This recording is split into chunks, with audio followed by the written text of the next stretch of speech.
ಎಲ್ಲರಿಗೂ ನಮಸ್ಕಾರ. ಈ ಅಂತರ್ಧ್ವನಿ ವಿಚಾರ ಮಾತಾಡಬೇಕಾದ್ರೆ ನಮ್ಮ ಈ ಸದಸ್ಯರು ಯಾವ ರೀತಿ ಇರಬೇಕು.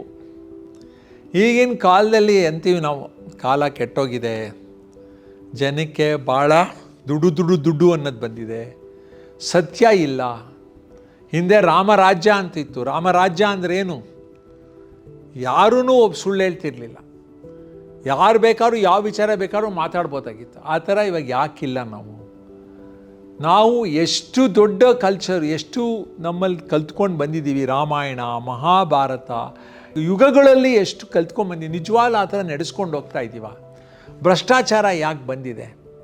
ಈ ವಿಚಾರವಾಗಿ ನಾನು ಅಂತರ್ಧ್ವನಿ ಅಂದರೆ ಹೇಗಿರಬೇಕು ಅನ್ನೋ ಕೆಲವು ವಿಚಾರ ಮಾತಾಡ್ತೀನಿ. ನಾವು ನಿಜ ಅಂತೀವಿ. ನಿಜವಾಗ್ಲೂ ನಿಜ ಅನ್ನೋದು ಇದೆಯಾ?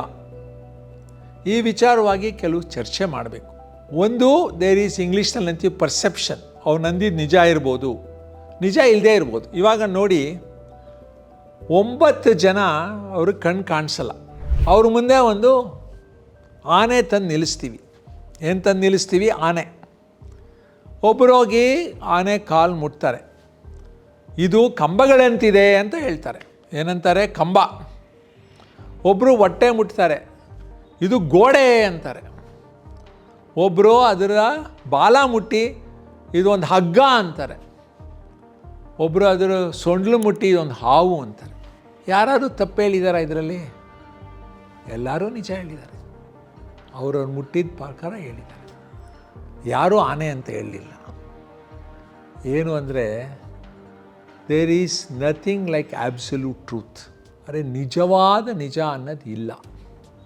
ಕೆಲವು ಸತಿ ನಾವು ಅಂತೀವಿ ಇದು ನಿಜ ಇರ್ಬೋದು, ಇದು ನಿಜ ಇಲ್ಲದೇ ಇರ್ಬೋದು, ಇದು ಒಂದು. ಆದರೆ ನಾವು ಒಂದು ಅರ್ಥ ಮಾಡ್ಕೊಳ್ಳೋದು ಏನು ಅಂದರೆ, ನಮ್ಮ ಮನಸ್ಸು ಸರಿಯಾಗಿರಬೇಕು. ನಾವೇನು ಹೇಳ್ತಾ ಇದ್ದೀವೋ ನಮಗೆ ಗೊತ್ತಿರುತ್ತೆ ನಾವು ನಿಜ ಹೇಳ್ತಾ ಇದ್ದೀವೋ ಸುಳ್ಳು ಹೇಳ್ತಾ ಇದ್ದೀವೋ. ನಮ್ಮ ಓನ್ ಕಾನ್ಷಿಯಸ್, ಆ ಕಾನ್ಷಿಯಸ್ ಹೇಳುತ್ತೆ ನೀನು ಸರಿಯಾಗಿ ಹೇಳ್ತಾ ಇದೆಯೋ ಇಲ್ಲೋ ಅಂತ. ಇದ್ರ ಬಗ್ಗೆ ನಮ್ಮ ಹಿಂದೂ ಧರ್ಮದಲ್ಲಿ ಧರ್ಮ ಅಂತೀವಿ, ಅಧರ್ಮ ಅಂತೀವಿ, ಸತ್ಯ ಅಂತೀವಿ, ಅಸತ್ಯ ಅಂತೀವಿ, ಬೇಕಾದಷ್ಟು ಥರ ಪದಗಳನ್ನ ಉಪಯೋಗಿಸ್ತೀವಿ. ಸತ್ಯಮೇವ ಜಯತೆ ಅಂತೀವಿ, ಸತ್ಯನೇ ಇರಬೇಕು ಅಂತ.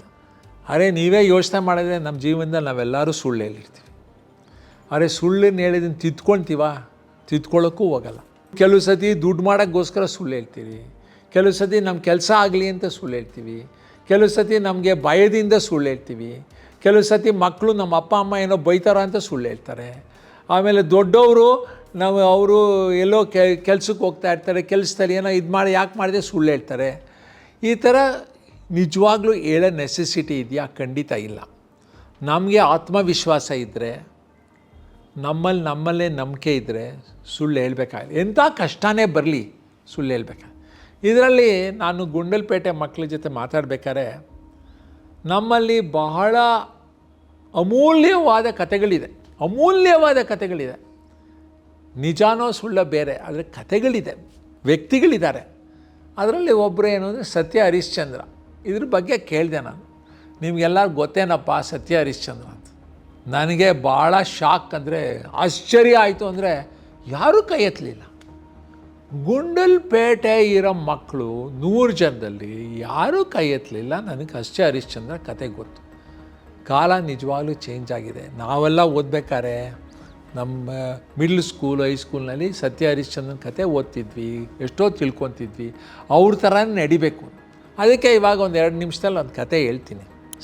ಹರಿಶ್ಚಂದ್ರ ಅಂತ ಸತ್ಯಯುಗದಲ್ಲಿ ಅಂತೀವಿ, ರಾಜ ಇದ್ದ. ಅವನು ಬಹಳ ನಮ್ರತೆ, ಅವನು ಯಾವುದಕ್ಕೂ ಸುಳ್ಳು ಹೇಳಲ್ಲ ಅಂತ ಅವನಿಗೆ ಭಾಳ ಒಂದು ಹೆಮ್ಮೆ ಇತ್ತು. ದೇವತೆಗಳಿಗೂ ಹೆಮ್ಮೆ ಇತ್ತು. ಆವಾಗ ದೇವಲೋಕದಲ್ಲಿ ಒಂದು ಸತಿ ಚರ್ಚೆ ಆದಾಗ ಆವಾಗ ಒಬ್ಬರು ಋಷಿ ಅಂತಾರೆ, ಈ ಪ್ರಪಂಚದಲ್ಲಿ ಬರೀ ನಿಜದಿಂದನೇ ನಡ್ಕೊಳ್ಳೋದು, ಸತ್ಯ ನಡ್ಕೊಳ್ಳೋ ಯಾರೂ ಇಲ್ಲ ಅಂತ. ವಿಶ್ವಾಮಿತ್ರ ಋಷಿ. ಆವಾಗ ವಶಿಷ್ಠ ಋಷಿರು ಹೇಳ್ತಾರೆ ದೇವಲೋಕದಲ್ಲಿ, ಇಲ್ಲ ಇದ್ದಾರೆ ಅಂತ. ಯಾರಿದ್ದಾನೆ ಹೇಳಿ ಅಂತಾರೆ. ಹರಿಶ್ಚಂದ್ರ ಇದ್ದಾನೆ ರಾಜ ಅಂತ. ನಾನು ಪರೀಕ್ಷೆ ಮಾಡ್ಬೋದಾ ಅಂತ. ಮಾಡಿ, ಏನು ಬೇಕಾದ್ರೂ ಪರೀಕ್ಷೆ. ಆಯಿತು, ನಾನು ಅವನಿಗೋ ಪರೀಕ್ಷೆ ಮಾಡ್ತೀನಿ. ನಾನು ಗೆದ್ದರೆ ನೀವು ನಾನು ಕೇಳ್ದಂಗೆ ಕೇಳಬೇಕು.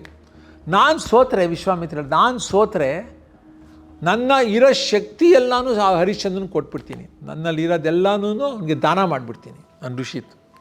ಆಯ್ತಪ್ಪ ಅಂತ ಹೋಗ್ತಾನೆ. ಹೋಗಿ ಅವನು ವಿಶ್ವಾಮಿತ್ರ, ಕೋಪ ಅವನಿಗೆ ವಿಶ್ವಾಮಿತ್ರ ಹೋದಾಗ ಅವನ್ನೆಲ್ಲ ಕರೆಕ್ಟಾಗೆಲ್ಲ ಬಂದ್ರಿ ಸ್ವಾಮಿ ಬನ್ನಿ ಅಂತ ಕರೆಸ್ತಾರೆ, ಕೂಡಿಸ್ತಾರೆ. ಅವನಂತಾನೆ ನನಗೆ ರಾಜ್ಯ ಬೇಕು, ದಾನ ಮಾಡು ಅಂತ. ಸರಿ ದಾನ ಮಾಡಿಬಿಡ್ತಾನೆ. ದಾನ ಆದಮೇಲೆ ನನಗಿಷ್ಟು ದುಡ್ಡು ಬೇಕು ಅಂತಾನೆ. ಆಯಿತು ಕೊಡ್ತೀನಿ ಅಂತಾನೆ. ಸೊ ಕೊನೆಗೆ ಎಲ್ಲ ಆದಮೇಲೆ ಇವರೇನೆಲ್ಲ ಹೊರಡ್ಬೇಕಾರೆ ಅಂತಾನೆ, ಅಲ್ಲಪ್ಪ ನೀ ಎಲ್ಲಿಂದ ದುಡ್ಡು ತರ್ತೀಯ ಅಂತಾನೆ. ದುಡ್ಡು ಖಜಾನೆಯಿಂದ. ಅಯ್ಯ ನೀ ಎಲ್ಲ ದಾನ ಮಾಡಿಬಿಟ್ಟಿದ್ಯಾ, ನನಗೆ ನಿನ್ನ ಖಜಾನೆ ಇಲ್ಲ, ಈಗ ನೀನು ಇವಾಗ ದುಡ್ಡು ಕೊಡಬೇಕು ನನಗೆ. ಸರಿ ಸ್ವಾಮಿ ನನಗೊಂದು ಸ್ವಲ್ಪ ಟೈಮ್ ಕೊಡಿ, ನನ್ನ ಹೆಂಡತಿ ಮಗ ಹೋಗಿ ಅಲ್ಲೆಲ್ಲರೂ ದುಡಿದ್ಬಿಟ್ಟು ಕೊಡ್ತೀವಿ ಅಂತ. ಅವನ ಅದಕ್ಕೆ ನಕ್ಷತ್ರಕಾಂತ ಇರ್ತಾನೆ ಅವನ ಹತ್ರ, ಅವನನ್ನು ಕಳಿಸ್ತಾನೆ. ನಾವು ಅಂತೀವಿ ಯಾರಾದರೂ ನಮಗೆ ಕಿರುಕುಳ ಕೊಟ್ಟರೆ ನೀನೊಳ್ಳೆ ನಕ್ಷತ್ರ ಕಣೋ ಅಂತೀವಿ, ನಕ್ಷತ್ರಕ ಅಂತೀವಿ. ಯಾಕೆ ಅಂದರೆ ಅವ್ನು ಕಿರುಕುಳ ಕೊಡ್ತಾ ಇರ್ತಾರೆ ಯಾವಾಗಲೂ, ಕೊಡಿ ನನ್ನ ದುಡ್ಡು ಕೊಡಿ. ಅವನನ್ನು ಕರ್ಕೊಂಡು ಹೋಗ್ತಾರೆ. ಹೋದ್ಮೇಲೆ ಕಷ್ಟಪಟ್ಕೊಂಡು ಕಾಶಿಗೆ ಹೋಗ್ತಾನೆ. ದುಡ್ಡು ಕೊಡಬೇಕು, ಟೈಮ್ ಬರ್ತಾಯಿದೆ, ಏನು ಮಾಡೋದು? ಆಗಿನ ಕಾಲದಲ್ಲಿ ಜನಗಳು ಮಾರೋರು ಸ್ಲೇವ್ಸ್ ಆಗಿ, ಕಷ್ಟ ಆಗುತ್ತೆ. ಸೊ ಹೆಂಡ್ತಿನ ಮಗನ ಮಾರಿಬಿಡ್ತಾನೆ.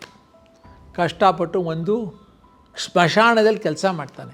ಅದರಿಂದ ಬಂದಿದ್ದ ದುಡ್ಡೆಲ್ಲ ತೊಗೊಂಡು ವಾಪಸ್ ಕೊಟ್ಬಿಡ್ತಾನೆ. ದುಡ್ಡು ಕೊಟ್ಬಿಟ್ಟು ಹೋಗಪ್ಪ ನೀನು ಅಂತ ನಕ್ಷತ್ರನ ಕಳಿಸ್ಬಿಡ್ತಾನೆ. ಆವಾಗ ಇವನು ಏನಿದು ಇನ್ನೂ ಪರೀಕ್ಷೆ ಮಾಡಬೇಕು ಇವನು ಅಂದ್ಬಿಟ್ಟು ಭಾಳ ಕಷ್ಟ ಕೊಡ್ತಾನೆ ಹೆಂಡ್ತಿಗೆ. ಅವ್ರು ಯಾರೋ ಕೆಲಸ ಮಾಡ್ತಾಯಿರ್ತಾನೆ ಮನೆಯಲ್ಲಿ, ಇವನಿಗೆ ಸ್ಮಶಾನದಲ್ಲಿ ಅವನು ವೀರಬಾಹು ಅಂತ ಅವನ ಕೈಲಿ ಇವನಿಗೆಲ್ಲ ಕೆಲಸ ಮಾಡಿಸ್ತಿರ್ತಾನೆ. ಆದ್ರೂ ಇವ್ನು ಸುಮ್ಮನೆ ಮಾಡ್ತಿರ್ತಾನೆ. ಆವಾಗ ಅವನು ಲೋಹಿತಾಶ್ವ ಅಂತ ಮಗನಿಗೆ ಹಾವಿನಲ್ಲಿ ಕಚ್ಚುತ್ತೆ, ಸತ್ತೋಗ್ತಾನೆ ಮಗ. ಅವಾಗ ಹೆಂಡ್ತಿ ಅಯ್ಯೋ ನನ್ನ ಮಗ ಸತ್ತೋರು, ಅವನನ್ನು ಸ್ಮಶಾನಕ್ಕೆ ಕರ್ಕೊಂಡು ಹೋಗ್ತಾನೆ. ಕರ್ಕೊಂಡೋಗಿ ಇನ್ನೇನು ಇದು ಮಾಡೋಕ್ಕೆ ಹೋಗ್ತಾನೆ, ಕ್ರಿಯೆಗಳೆಲ್ಲ ಮಾಡೋಕ್ಕೆ ಹೋದಾಗ ನಿಲ್ಲಿಸು ಅಂತಾನೆ. ಏನು ದುಡ್ಡು ಕೊಡದೆ ಹೆಂಗೆ ಮಾಡ್ತೀಯ, ನನ್ನ ಹತ್ರ ದುಡ್ಡಿಲ್ಲಪ್ಪ ಅಂತಾಳೆ. ಯಾರು ಇವನು ಹೆಂಡ್ತಿನೇ, ಅವಳು ಗೊತ್ತಾಗಲ್ಲ. ಆವಾಗ ಇವನೇನು ಮಾಡ್ತಾನೆ, ನೋಡ್ಬಿಟ್ಟು ನಿನ್ನ ತಾಳಿ ಇದೆಯಲ್ಲ ಕೊಡು ಅಂತಾನೆ. ಆವಾಗ ಅವಳಿಗೆ ಗೊತ್ತಾಗುತ್ತೆ, ತಾಳಿನ ನೋಡೋಕ್ಕೆ ಸಾಧ್ಯ ಇರೋದು ನನ್ನ ಗಂಡಗೆ ಮಾತ್ರ, ನೀನೇ ಹರಿಶ್ಚಂದ್ರ. ಗೊತ್ತಾದ್ರೂ ಹೇಳ್ತಾನೆ, ನಾನೇ ಇರ್ಬೋದು, ನೀನೇ ಹೆಂಡ್ತಿ, ಆದರೆ ನಾನು ದುಡ್ಡು ಕೊಡದೆ ಮಾಡೋಕ್ಕಾಗಲ್ಲ. ಆವಾಗ ಇವಳು ಲೋಹಿತಾಶ್ವನಿಗೆ ಸತ್ತೋಗ್ತಾ ಇದ್ದಾನೆ ಅಂದಾಗ, ಇಲ್ಲ ನಾನು ಬಿಡಲ್ಲ ಅಂತಾಳೆ. ಆ ಟೈಮ್ಗೆ ಇದೆಲ್ಲ ಆದಾಗ ಅವ್ನು ಸತ್ತೋಗಿದ್ದಾನೆ, ಸಾಕು ಇನ್ನು ಈ ಪರೀಕ್ಷೆ ಅಂತ ಅಂದು ಆವಾಗ ದೇವರು ಎಲ್ಲ ಮುಂದೆ ಬರ್ತಾರೆ. ಆವಾಗ ವಿಶ್ವಾಮಿತ್ರನು ಬಂದು, ನಿಜವಾಗ್ಲೂ ಇಂಥ ಸತ್ಯವಂತ ಇದ್ದಾನೆ ಅಂತ ಪ್ರಪಂಚದಲ್ಲಿ ನೀನು ತೋರಿಸಿದ್ಯಾ, ನಿನಗೆಲ್ಲ ನನ್ನ ಋಷಿ ಇದೆಲ್ಲ ನಿಂಗೆ ದಾನ ಮಾಡ್ತೀನಿ ಅಂತ ಮಾಡಿ ಅವನು ರಾಜ್ಯ ವಾಪಸ್ ಕೊಡ್ತಾನೆ. ಆದರೆ ಇದರಲ್ಲಿ ನಾವು ಏನು ಕಲ್ತ್ಕೊಬೇಕು ಅಂದರೆ, ಇದು ಆಯಿತೋ ನಿಜವಾಗ್ಲೂ ಇಲ್ವೋ ನಮಗೆ ಗೊತ್ತಿಲ್ಲ. ಆದರೆ ನಾವು ನಮ್ಮ ಜೀವನದಲ್ಲಿ ನಿಜವಾಗ್ಲೂ ಸತ್ಯದಿಂದ ನಡ್ಕೊಬೇಕು, ನಿಜ ಹೇಳಬೇಕು, ಸುಮ್ಮನೆ ಸುಳ್ಳು ಹೇಳ್ಬಾರ್ದು. ಅದು ನಮಗೋಸ್ಕರ, ಬೇರೆಯವ್ರಿಗೋಸ್ಕರ ಸುಳ್ಳು ಹೇಳ್ಬಾರ್ದು. ಸತ್ಯಮೇವ ಜಯತೆ ಅನ್ನೋದು ಭಾಳ ಮೀನಿಂಗ್ ಇದೆ, ಅದರಲ್ಲಿ ಅರ್ಥ ಇದೆ, ಅದನ್ನು ತಿಳ್ಕೊಬೇಕು. ಈ ಕತೆ ನಾನು ಹೇಳೋದು ಶಾಶ್ವತವಾಗಿ ಉಳಿದಿದೆ.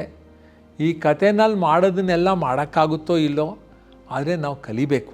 ಇದೇ ರೀತಿ ನಾನು ಇನ್ನೊಂದು ಕತೆ ಹೇಳ್ತೀನಿ, ಯಾವುದು ಲಾಯಲ್ಟಿ, ಯಾವ ರೀತಿ ನಾವು ಒಬ್ಬನ ನಂಬಿಕೆ ಅನ್ನೋದು ಇಂಪಾರ್ಟೆಂಟು. ಏನು ಮಾಡ್ತೀವಿ ಅಂತ, ನಮ್ಮ ಕಾಲದಲ್ಲಿ, ಹಿಂದಿನ ಕಾಲದಲ್ಲಿ ವಿಕ್ರಮಾದಿತ್ಯ ಅಂತ ಒಬ್ಬ ರಾಜ ಇದ್ದ. ವಿಕ್ರಮಾದಿತ್ಯ ಅವನು ಕಾಳಿನ ಭಾಳ ಪ್ರೇ ಮಾಡೋದು, ವರ್ಷಿಪ್ ಮಾಡೋನು. ರಾತ್ರಿ ಹೊತ್ತು ಕಾಳಿ ಟೆಂಪಲ್ಗೆ ಹೋಗಿ, ದೇವಸ್ಥಾನಕ್ಕೆ ಹೋಗಿ ಕಾಳಿ ಹತ್ರ ವರ ಕೇಳೋನು. ಅವನ ತಮ್ಮ ಒಬ್ಬ ಬಂಟಿ ಅಂತ ಇರ್ತಾನೆ, ಅವನಿಗೆ ಚೀಫ್ ಮಿನಿಸ್ಟರ್. ಅವನಂತಾನಲ್ಲ ಅಣ್ಣ, ನೀನು ಹೋಗಿ ಎಷ್ಟೊಂದು ಸತಿ ಕೇಳ್ತೀಯ, ನನಗೇನು ಕೊಟ್ಟೇ ಇಲ್ವಲ್ಲ. ನೀನು ನನ್ನ ತಮ್ಮ, ನಾನು ಕೇಳಿದ್ರೆ ನೀನು ಕೇಳಿದ್ರೇನು ಅಂತ ಹೇಳ್ತಾನೆ. ಇಲ್ಲ ನಾನು ಹೋಗ್ಬೇಕು. ಸರಿ ಹೋಗು ಅಂತ ಮಧ್ಯರಾತ್ರಿಲಿ ಹೋಗ್ತಾನೆ ಕಾಳಿ ದೇವಸ್ಥಾನಕ್ಕೆ. ಹೋಗಿ ಕಾಳಿ ಅಷ್ಟೋದು ಅಷ್ಟೇ ಆದಮೇಲೆ ಬರ್ತಾಳೆ, ಏನು ಬೇಕು ನಿನಗೆ? ನಾನು ನನ್ನ ಅಣ್ಣನಿಗೆ ಮುಖ್ಯಮಂತ್ರಿಯಾಗಿ 500 ವರ್ಷ ಇರಬೇಕು ಅಂತ. ಅವೆಲ್ಲ ಸಾಧ್ಯ ಇಲ್ಲ, ಹೋಗು, ಆಗದೇ ಬಿಡಲ್ಲ ಅಂತ. ಆಯಿತು, ಈ ಊರಿನ ರಾಜನ ತಲೆ ತೊಗೊಂಬ, ಕಟ್ ಮಾಡಿ ಬಲಿ ಕೊಡು ನನಗೆ. ಬರ್ತಾನೆ. ಯಾರ ಊರಿನ ರಾಜ? ಅವನ ಅಣ್ಣನೇ, ವಿಕ್ರಮಾದಿತ್ಯ. ಬರ್ತಾನೆ, ರಾತ್ರಿ ಬರ್ತಾನೆ, 2 ಗಂಟೆಗೆ ಎಬ್ಬರಿಸ್ತಾನೆ. ಅಣ್ಣ ಎದ್ದೇಳು, ಏನಪ್ಪ ನಿನ್ನ ತಲೆ ಬೇಕು ಅಂತಾನೆ. ತಲೆ ಕೊಡ್ತಾನೆ, ತಲೆನ ಕಟ್ ಮಾಡಿ ತರ್ತಾನೆ ಕಾಲಿಗೆ. ಈಗೋ ಬಲಿದಾನ ಕೊಟ್ಟೆ. ಆಯ್ತು, ಹಂಗಾರೆ ನೀನು 500 ವರ್ಷ ಇರ್ತೀಯ ಮುಖ್ಯಮಂತ್ರಿ. ಅಲ್ಲಮ್ಮ, ನನ್ನ ಅಣ್ಣನೇ ರಾಜ, ಅದು ಹೆಂಗೆ ಸಾಧ್ಯ? ಹಾಂ, ನೀನು ಮೋಸ ಮಾಡ್ದೆ ನೀನು ನನಗೆ. ಆಯಿತು, ಭಸ್ಮ ಕೊಡ್ತಾಳೆ. ಭಸ್ಮ ಕೊಟ್ಟು ತೊಗೊಂಡೋಗಿ ಹಾಕು, ತಲೆಗಿಡು, ವಾಪಸ್ ಬದುಕ್ತಾನೆ. ಬಂದು ತಲೆಗೆ ಇಡ್ತಾನೆ ವಾಪಸ್. ಕಥೆಯಲ್ಲಿ ಮುಖ್ಯವಾದ್ದು ಅಂದರೆ ನಾನು ಇವಾಗ ಹೇಳ್ಬೇಕಾಗಿರೋದು, ಅವ್ನು ಕೇಳ್ತಾನೆ ಅಣ್ಣನಿಗೆ, ಅಲ್ಲಪ್ಪ ನೀನು ತಲೆ ಕೊಡು ಅಂದೆ ಕೊಟ್ಟಲ್ಲ ಏನು? ಅಯ್ಯ, ನೀನು ನನ್ನ ತಮ್ಮ, ನೀನೇನೋ ಒಳ್ಳೆ ಇದಕ್ಕೆ ಕೇಳಿರೋದು ಅಂತ ಗೊತ್ತಿತ್ತು, ನಿನ್ನನ್ನು ಹೇಗೆ ನಾನು ನಂಬಕ್ಕಾಗ ಸಾಧ್ಯ ಇಲ್ಲ?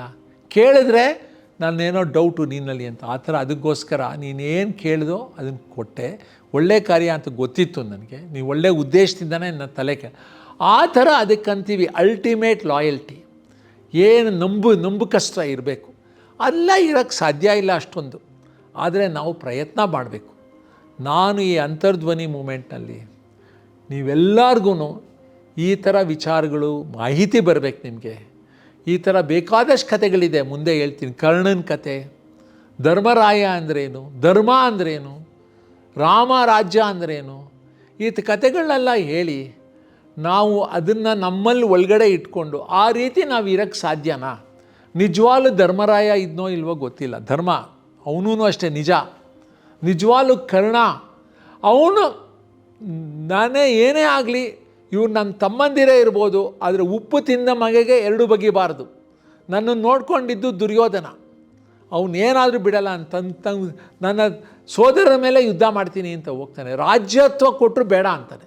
ಈಗಿನ ಕಾಲದಲ್ಲಿ ಎಷ್ಟು ಜನ ರೀ ಮಿನಿಸ್ಟ್ರು ಕೊಟ್ಟರೆ ಬೇಡ ಅಂತಾರೆ, ಎಲ್ಲರೂ ಹೋಗಿ ಬಾಯಿ ಬಿಡ್ತಾರೆ. ಹೆಣನೂ ಬಾಯಿ ಬಿಡುತ್ತೆ ಹಣಕ್ಕೆ ಅಂತೀವಿ, ಆ ಥರ. ಈಗಿನ ಕಾಲದಲ್ಲಿ ಒಬ್ಬರಾರು ಇದ್ದಾರೆ ಆ ಥರ? ಇಲ್ಲ. ಆದರೆ ನಾವು ತೋರಿಸ್ಬೋದು ಸಾಧ್ಯ ಅಂತ. ಲೆಟಸ್ ಇದನ್ನೆಲ್ಲ ಮಾಡೋಣ. ಈ ಥರ ವ್ಯಕ್ತಿಗಳು ತಗೊಂಡು ಅವರಿಂದ ನಾವು ಏನೇನು ಕಲಿಬೋದು, ನಾವು ಯಾವ ರೀತಿ ನಮ್ಮನ್ನು ಉದ್ಧಾರ ಮಾಡ್ಕೊಬೋದು, ನಮ್ಮ ಮಕ್ಕಳನ್ನು ಉದ್ಧಾರ ಮಾಡ್ಬೋದು, ನಮ್ಮ ಊರನ್ನು ಉದ್ಧಾರ ಮಾಡ್ಬೋದು, ನಮ್ಮ ಪಟ್ಟಣ ಉದ್ಧಾರ ಮಾಡ್ಬೋದು, ನಮ್ಮ ಕರ್ನಾಟಕನ ಉದ್ಧಾರ ಮಾಡ್ಬೋದು, ನಮ್ಮ ದೇಶನ ಉದ್ಧಾರ ಮಾಡ್ಬೋದು ಅಂತ ನೋಡೋಣ ಅಂತ ಹೇಳಿ ನನ್ನ ಮಾತು ಮುಗಿಸ್ತೀನಿ. ಎಲ್ಲರಿಗೂ ನಮಸ್ಕಾರ.